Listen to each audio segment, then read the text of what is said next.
Emily Anderson's patent leather shoes clicked against the polished crystal floor of the Galactic Council chamber, each step echoing through the vast space like a heartbeat. At 8 years old, she had already mastered the art of walking carefully while holding her head high, just as her mother had taught her. The assembled alien delegates watched with a mix of curiosity and unease as the first human child ever to enter these hallowed halls made her way to the central podium. The chamber itself rose nearly a mile high, its transparent walls offering a view of the swirling purple nebula beyond. Hundreds of species filled the ascending rings of seats, some humanoid, others defying description. Floating platforms carried the more exotic delegates, crystalline beings that sparkled like living diamonds, and gaseous entities contained within shimmering force fields. Dr. James Anderson watched his daughter from the human delegation's platform, his hand intertwined with his wife Catherine's. They had fought for months to get this opportunity, arguing that nothing would demonstrate humanity's peaceful intentions better than a child's perspective.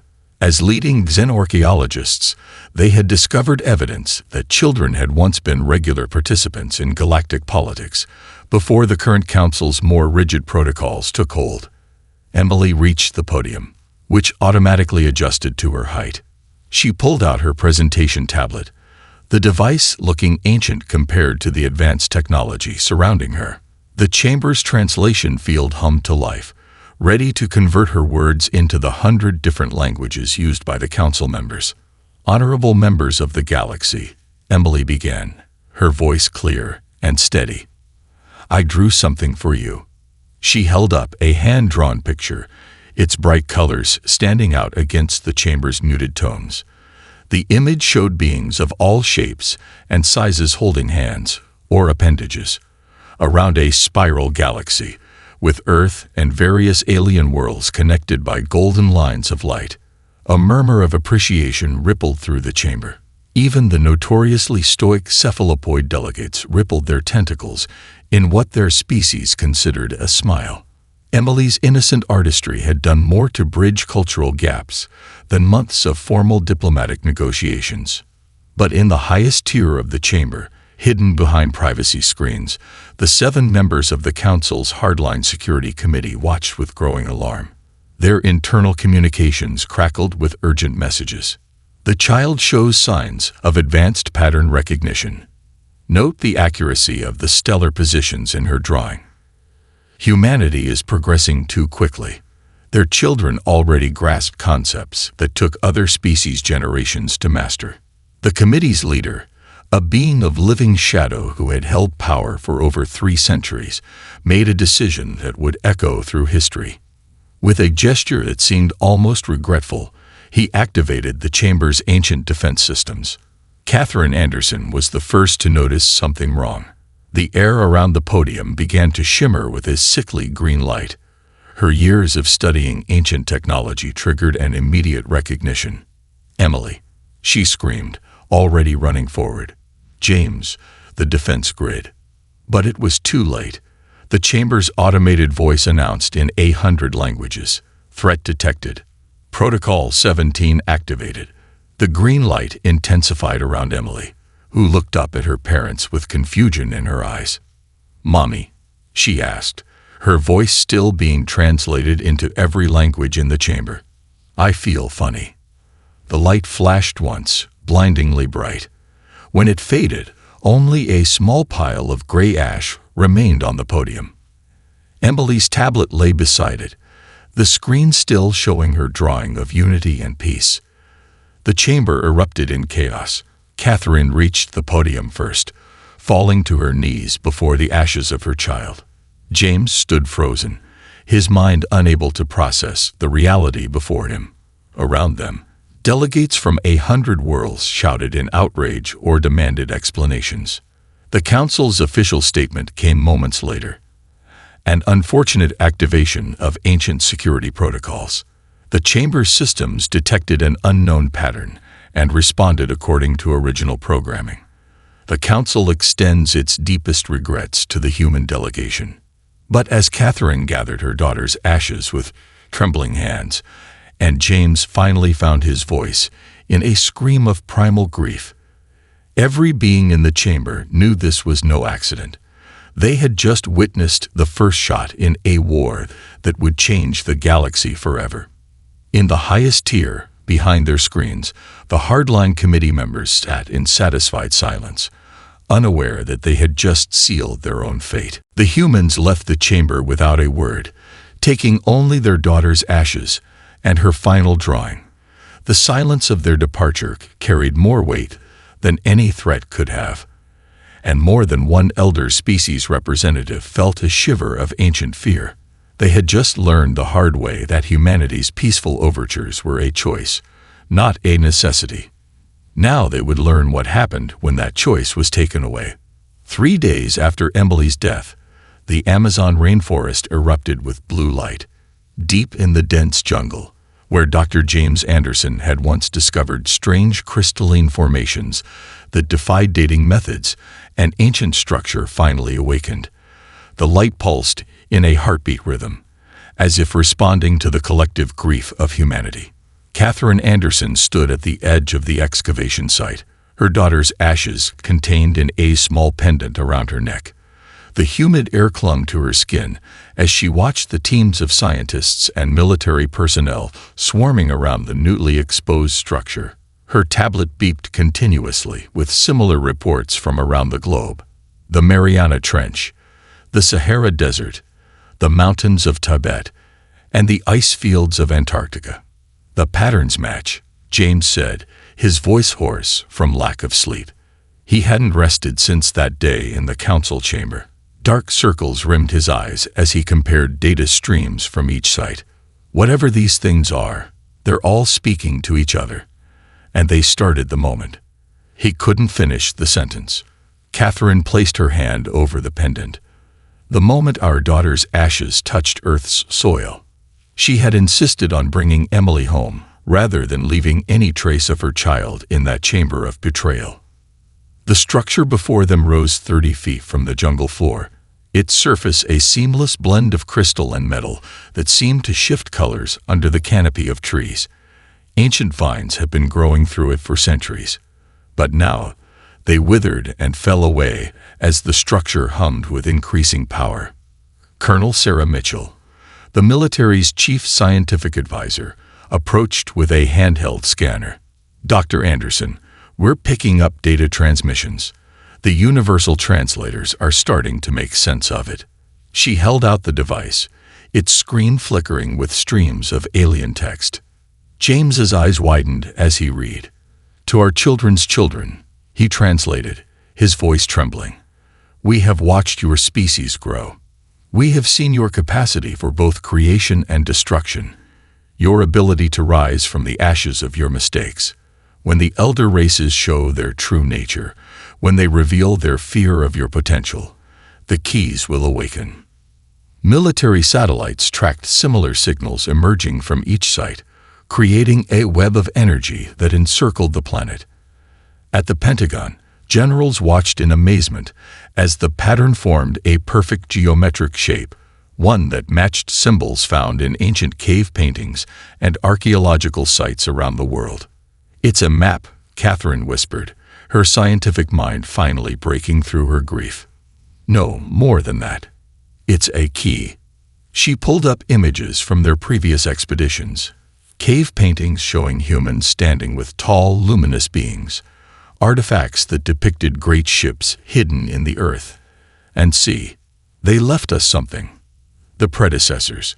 The race we found evidence of in every dig site, but never could prove existed.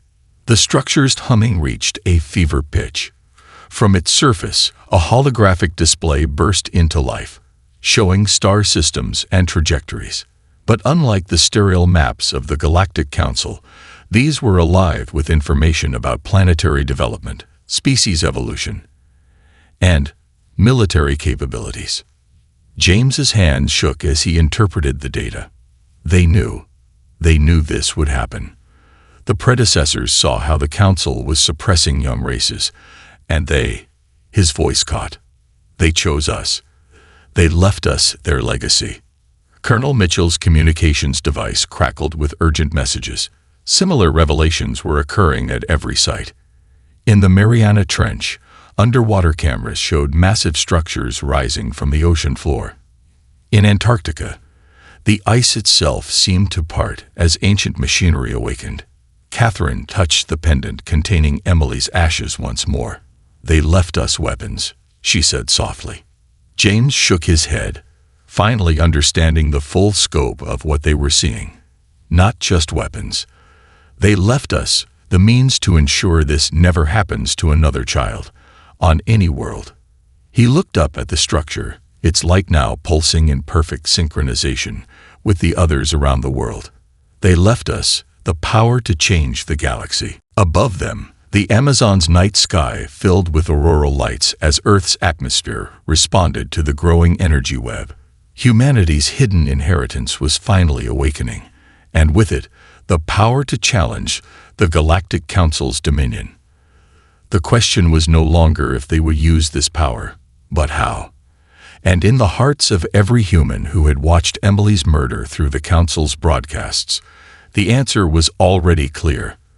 The Nevada desert shimmered in the pre-dawn heat as Colonel Sarah Mitchell approached the excavation site.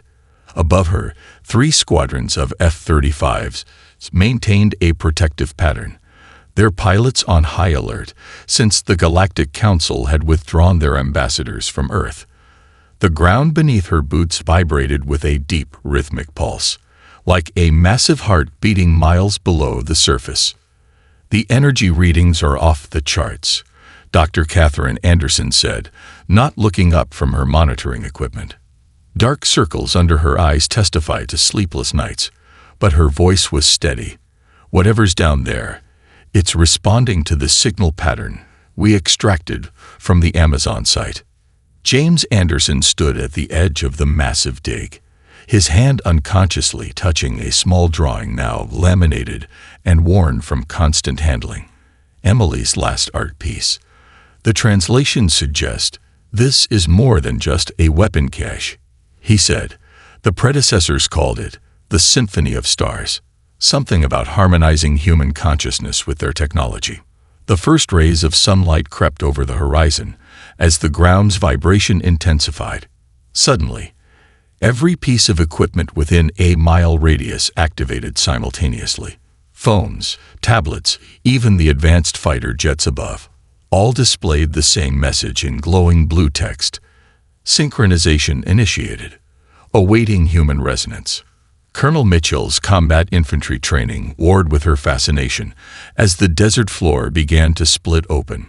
Rising steam revealed a massive crystalline structure, its surface like liquid mercury, but solid to the touch. As it emerged, the shape became clear, a ship unlike anything humanity had ever built or seen, even in the Council's archives. "It's beautiful," Catherine whispered, her scientific detachment finally breaking. The vessel towered above them, at least 400 meters long, its hull seamlessly blending organic curves with geometric precision. Patterns of light raced across its surface like neural pathways. Similar reports flooded in from around the globe. From the Pacific's depths, a fleet of underwater vessels rose, their designs adapted for both space and ocean travel. The Siberian tundra yielded ships that could phase through solid matter. Deep African caves revealed vessels specifically engineered for stealth and reconnaissance. Colonel Mitchell approached the nearest ship, drawn by an inexplicable feeling of recognition. As she neared, a section of the hull rippled and created an entrance.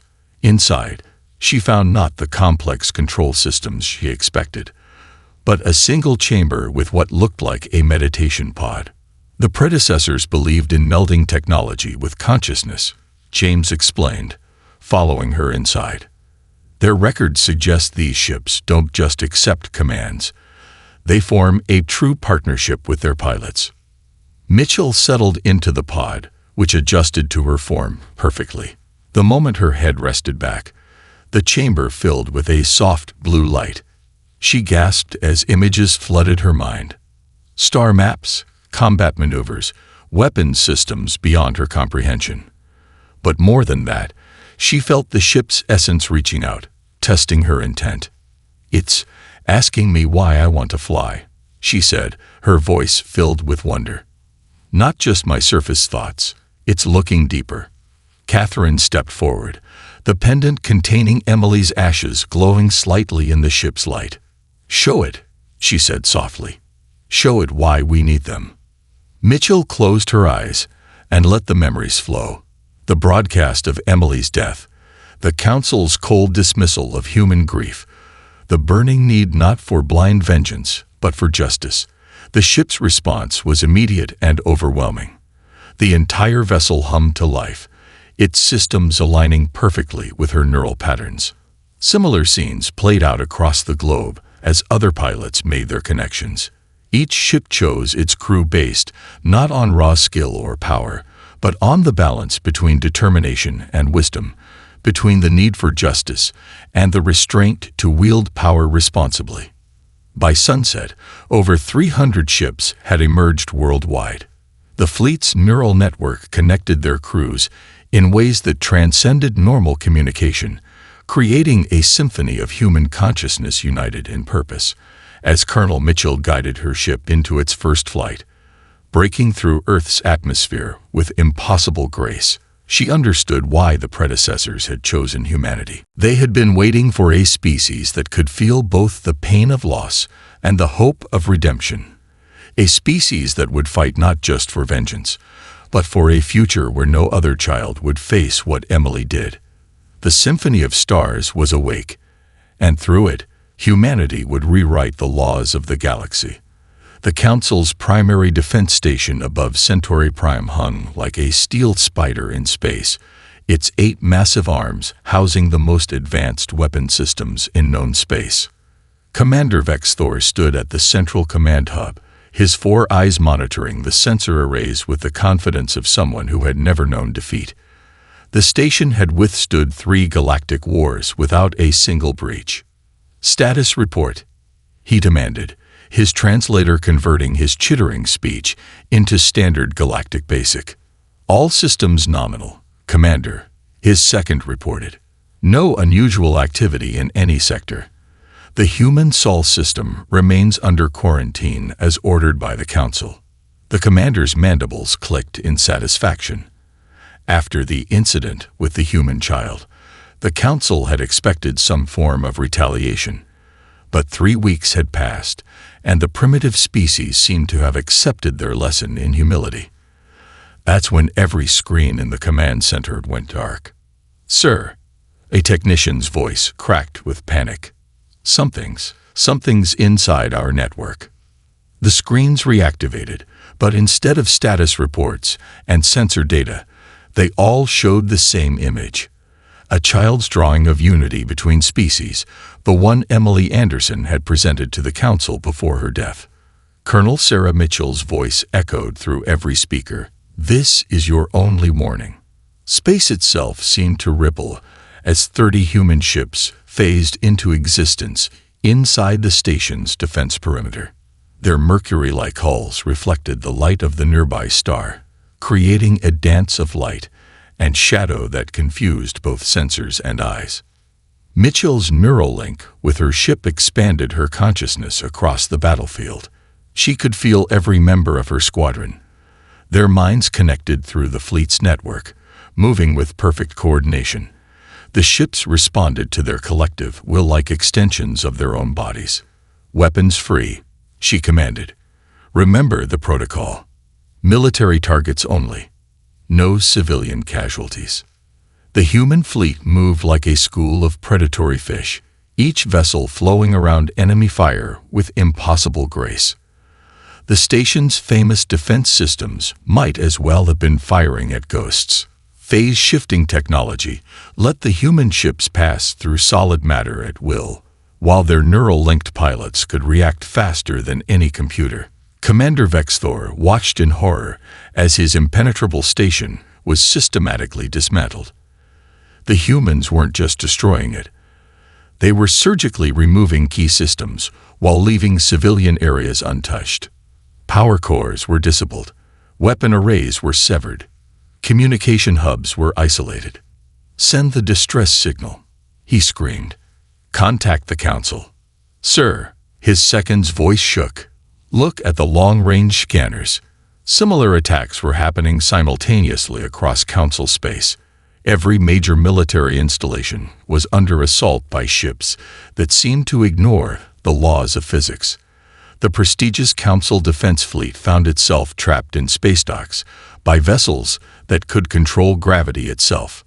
The hardline counselors, those responsible for Emily's death, attempted to flee through their secret network of wormhole gates, but at each exit point, they found human ships already waiting, as if they had known the escape routes all along. Catherine Anderson's voice cut through the chaos of battle. "The predecessors left us more than just ships. They left us the truth about your networks, your hidden paths, your secret weapons. We see everything now." In the command center, a hologram materialized. James Anderson, standing with his hand over the pendant containing his daughter's ashes. "You thought you were teaching us a lesson about power," he said quietly. "Instead, you taught us about justice." The final stage of the attack demonstrated just how complete humanity's control had become. Rather than destroying the station, the human fleet used their phase technology to extract every weapon and military system. Like surgeons removing tumors, they left the civilian infrastructure intact, even improving some life support systems in the process. As the fleet prepared to move to their next target, Colonel Mitchell broadcast one final message. "This is how humanity wages war. We could have destroyed everything, but we choose a different path. Remember that when you wonder why the predecessors chose us as their heirs." The human ships vanished as suddenly as they had appeared, leaving behind a station full of stunned survivors and a message that would echo through the galaxy. Humanity had not just mastered the predecessors' technology. They had understood its true purpose. Power without wisdom was nothing but violence. True strength lay in knowing when not to destroy. Commander Vexthor stared at his crippled station, now little more than an orbital housing complex, and finally understood the real message. The humans could have killed them all, just as the Council had killed their child. Instead, they had chosen to demonstrate something far more terrifying than mere destruction. Mercy. The Grand Chamber of the Galactic Council, once a monument to unity and order, now roiled with chaos. Footage of the human fleet's precision strikes played on every hovering display, showing Mercury-hulled ships dancing through the most advanced defenses in known space. The same chamber that had witnessed Emily Anderson's death now witnessed something equally shocking: the complete collapse of Council authority. Ambassador Lyra Vextel, a crystalline being from the elder race of Luminians, watched the recordings with growing fascination. Her crystalline form refracted light in patterns that betrayed her emotional state to those who knew how to read them. Right now, they showed something beyond mere fear or anger. They showed recognition. "We've seen these ships before," she announced, her voice cutting through the chamber's chaos. The other delegates fell silent, their attention drawn to the shifting colors within her crystalline form. "In our most ancient records, before the current council regime, when the predecessors still walked among us." The chamber's central platform activated, projecting ancient star charts and historical records. Lyra's own people had been among the first races to achieve space flight, and their living crystal memory banks held records that predated the council itself. "The predecessors left us too," she continued, her voice heavy with ancient regret. "But not because they died out, as we were told. They left because they saw what the council was becoming. They saw how the fear of competition was corrupting the elder races." Catherine Anderson, watching from Earth's emergency communication chamber, leaned forward. The pendant containing Emily's ashes seemed to pulse with a faint light as Lyra spoke. "Ambassador Vextel," she said, her voice carrying the weight of both scientific curiosity and maternal grief. "What exactly did they see?" Lyra's crystal form pulsed with deep blue light, a sign of deep sorrow in her species. They saw this moment coming. They saw how the council would eventually turn on its own children, just as they did to your daughter. The chamber erupted again, but this time with different energy. Younger species representatives began sharing their own stories. The Aquarian delegate revealed how their most promising scientific projects had been mysteriously sabotaged. The Nexus Collective spoke of promising young leaders who had disappeared after questioning council policies. James Anderson's voice cut through the growing tumult. "Show them, Catherine. Show them what we found." Catherine activated their own data stream, displaying the ancient records they'd discovered. Star maps showing hidden council facilities where young species development had been monitored and controlled. Records of deliberate technological sabotage spanning thousands of years. "The predecessors didn't just leave us their ships," she explained. "They left us the truth about everything." Colonel Mitchell, commanding the human fleet now holding position near the council's capital, added her own testimony. The neural link with her ship allowed her to project real-time scans of current council facilities, places where even now other young species were being monitored and evaluated for potential containment. "This ends today," she declared, her ship's sensors detecting the movement of council hardliners, trying to access their emergency escape routes. "But how it ends is up to you." Ambassador Lyra's crystal form began to glow with a new color, one that none of the other delegates had seen before. "My people remember what the galaxy was like before fear ruled us, when the council truly protected and nurtured new species instead of controlling them." She turned to face the other elder race representatives. "We can be that again." The younger species representatives, emboldened by human actions and Lyra's support, began to call for immediate reforms. The council's moderate members, seeing the balance of power shifting, started distancing themselves from the hardliners. Catherine touched her pendant gently. Emily believed in a galaxy where all species could grow together. Her drawing showed us that future. The predecessors saw that same vision in humanity, not just our potential for power, but our capacity for justice. As if in response to her words, the human fleet ships began to glow with a soft, welcoming light, so different from their battle configuration. The message was clear. They had the power to destroy the council, but they were offering the choice instead. Ambassador Lyra raised her crystalline form to its full height. "I move for an immediate vote of no confidence in the current council leadership. It's time to remember who we were meant to be." Her form sparkled with determination.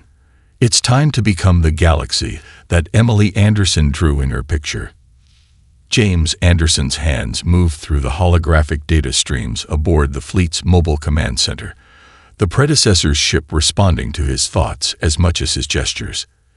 Each new layer of information he uncovered made his heart beat faster. The truth was far darker and far older than anyone had imagined.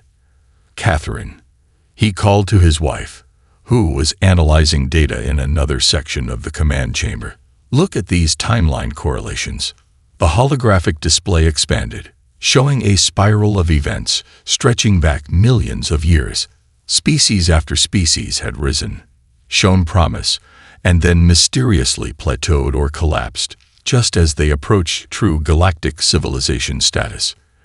"It's not random," Catherine whispered, her scientific mind racing. "The council didn't just become corrupt. This was their purpose from the beginning." She touched the pendant containing Emily's ashes, which had begun to resonate with the ship's crystal matrix. "They've been doing this since before Earth had complex life." Colonel Mitchell entered the chamber, her neural link with the fleet allowing her to instantly access and process the data they were examining. "The hardliners aren't just conservative politicians," she said, her voice tight with controlled anger. "They're the latest generation of something much older." The historical records painted a chilling picture. Millions of years ago, A group of species had achieved spaceflight nearly simultaneously. Instead of cooperating with younger races that followed, they made a terrible decision. They declared themselves the end point of evolution, the perfect forms of life. "Look at these genetic markers," Catherine said, highlighting a section of data. "The current hardliners are direct descendants of those original species. They've been genetically engineering themselves for millions of years, trying to maintain their definition of perfection." James expanded another section of the display, showing ancient star maps. They built the Council as a control system. Every time a new species showed too much promise or developed too quickly, his voice trailed off as he found records of countless accidents and natural disasters that had befallen rising civilizations. Emily wasn't the first child they killed, Catherine realized, her voice breaking. Just the first one they killed so publicly. The ship's systems responded to their growing understanding, revealing deeper layers of the predecessors' archives. The predecessors themselves had been a coalition of species who discovered this pattern and fought against it. But instead of confronting the Council directly, they had played a longer game. They studied every rising species in the galaxy, James said, wonder mixing with grief in his voice. They were looking for something specific, a species that could break the cycle. Colonel Mitchell interfaced with the ship's tactical systems, bringing up combat records that the predecessors had left behind. They needed a species with the right balance, technical innovation without stagnation, military capability without conquest, the ability to fight back without becoming like their oppressors. They chose us, Catherine breathed, looking at detailed studies of human history. They saw how we learned from our mistakes, how we could be both warriors and healers, how we love our children. James finished, his hand going to a pocket where he kept Emily's last drawing. How we would fight not just for vengeance, but to protect future generations of all species. The command center's displays shifted again, showing the current deployment of the human fleet. At each target they'd struck, they'd done more than just disable military infrastructure. They'd protected civilian lives, preserved cultural centers, even improved safety systems where they could. "The ships," Mitchell said suddenly, her neural link pulsing with new understanding. "They're not just weapons. They're tools for restoration. The predecessors built them to break the Council's power, yes, but also to help rebuild something better." Catherine's eyes filled with tears as she made one final connection. She held up her pendant, watching how it interfaced with the ship's systems. Emily's ashes, they're not just activating the ships. They're proving we're ready, proving that we can feel this much pain and still choose justice over vengeance. James looked at the tactical display, where the Council hardliners were making their final stand. "Then let's prove them right," he said quietly. "Let's show the galaxy what humanity really is. Not just today, but for all the generations to come." The command center hummed with energy as the fleet prepared for its final operation. The truth was out now, not just about the Council's ancient crimes, but about humanity's role in setting things right. It was time to fulfill the predecessors' faith in human nature and to build the future that Emily had drawn in her last moments of life. The Council homeworld hung like a jewel against the backdrop of space, its 3 moons creating a perfect triangle above the capital city. Colonel Sarah Mitchell stood on the bridge of her command ship, the neural link, letting her feel the presence of every vessel in the human fleet. 300 ships, their mercury-like hulls reflecting starlight, moved into position around the planet. "They've activated their final defense grid," she reported, the ship's sensors detecting energy buildups across the surface. "The hardliners are broadcasting their terms." Catherine Anderson watched the enemy fleet gathering above the capital, nearly 1,000 vessels of various species who still supported the old regime. Her hand clasped the pendant containing Emily's ashes as she spoke. "They expect us to destroy them, To prove we're the savages they always claimed we were. Then let's disappoint them, James said, his voice carrying the weight of everything they'd learned. He activated the fleet's communication array, but instead of targeting the enemy ships, he connected to something far more powerful, the Galactic Information Network. Operation Truth's Light. He commanded. Execute. The human fleet's ships began to pulse with a new kind of energy. Instead of weapons, they activated the predecessor's most powerful tool, knowledge. Every communication device, every data terminal, every information screen across Council space lit up simultaneously. The truth poured out like a flood. Records of the original Council species decision to halt evolution. Documentation of countless accidents that had befallen promising young civilizations. Proof of genetic engineering programs designed to keep the elder races pure. And most damning of all, the long list of children like Emily who had been sacrificed to maintain their power. But alongside the darkness, they showed something else. Hope. Look at these records. Catherine's voice rang out across the galaxy. Every time the Council suppressed a species, others tried to help them. The predecessors weren't the only ones who saw the truth. In every generation, there were those who fought against this tyranny. Colonel Mitchell's ships moved with perfect precision, creating a defensive screen not around the human fleet, but around the planet's civilian centers. We're not here to destroy, she broadcast. We're here to protect. All of us, even you. The enemy fleet's formation began to waver as their crews saw the truth. Ships began breaking away, their captains refusing orders to fire on those who were protecting their homes and families.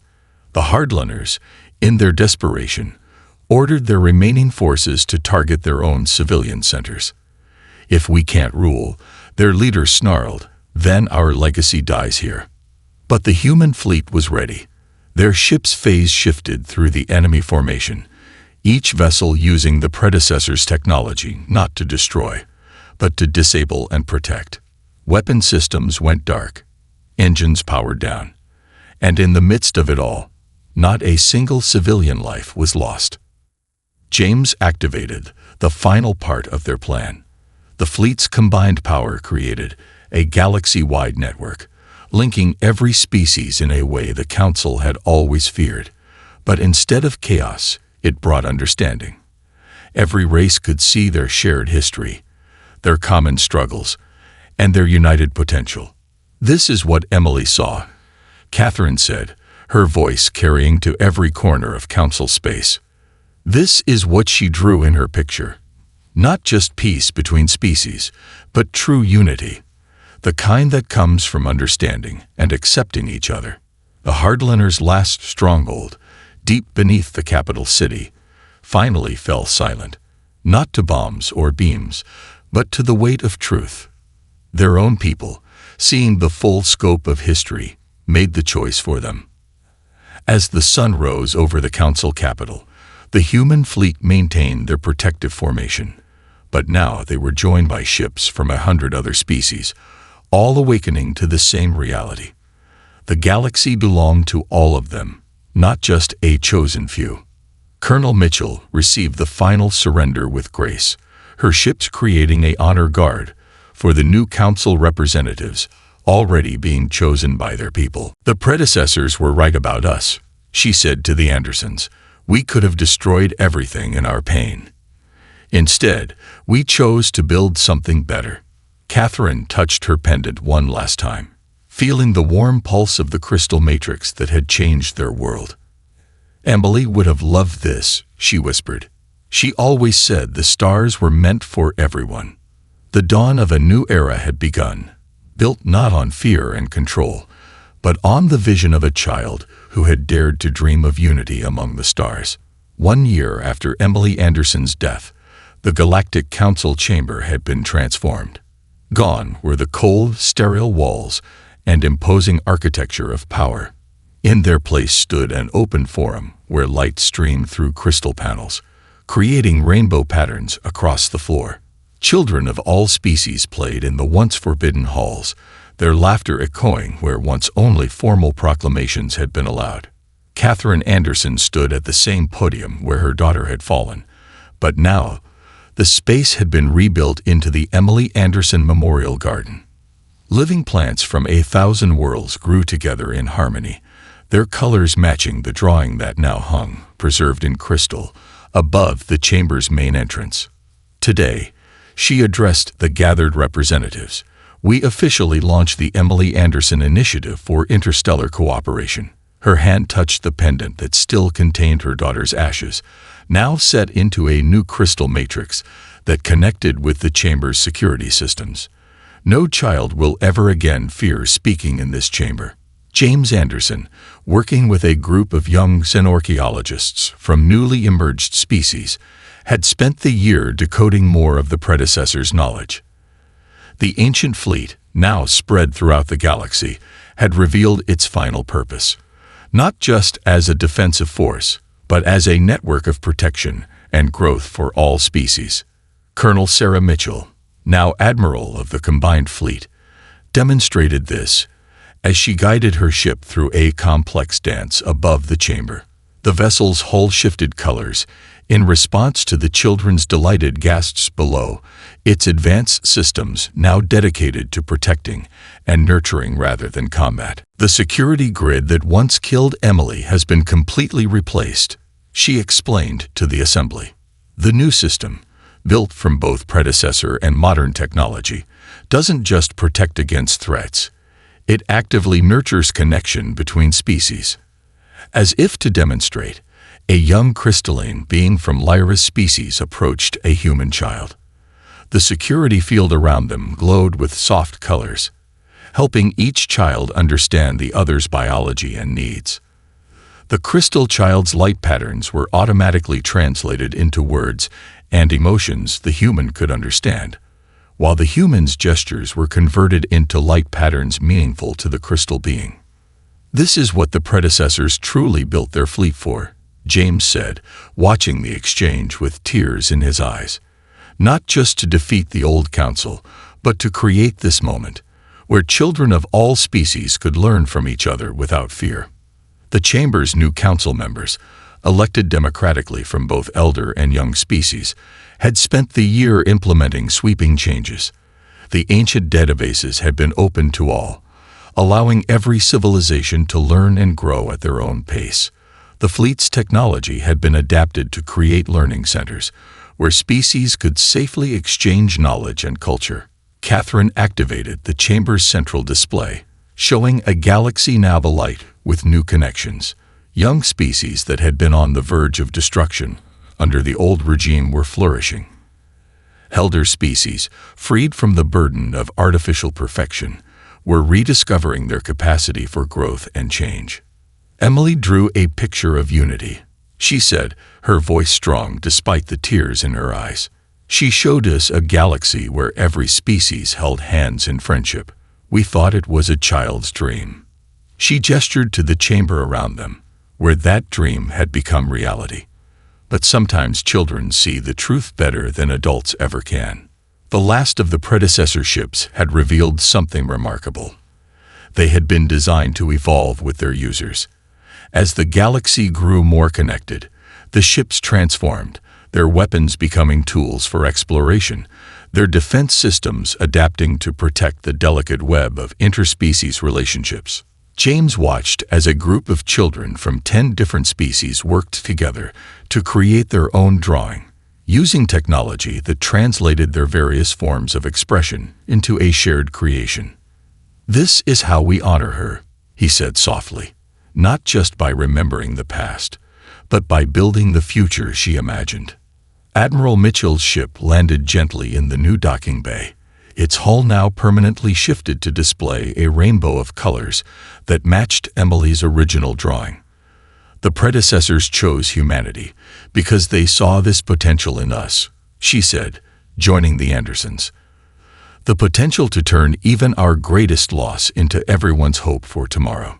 As the chamber filled with the sounds of children learning, playing, and growing together, Catherine finally felt her daughter's loss transform into something new. Emily's dream hadn't died that day in the chamber. It had spread, taking root in hearts across the galaxy, growing into a future brighter than anyone could have imagined. The stars, as Emily had always believed, now truly belonged to everyone.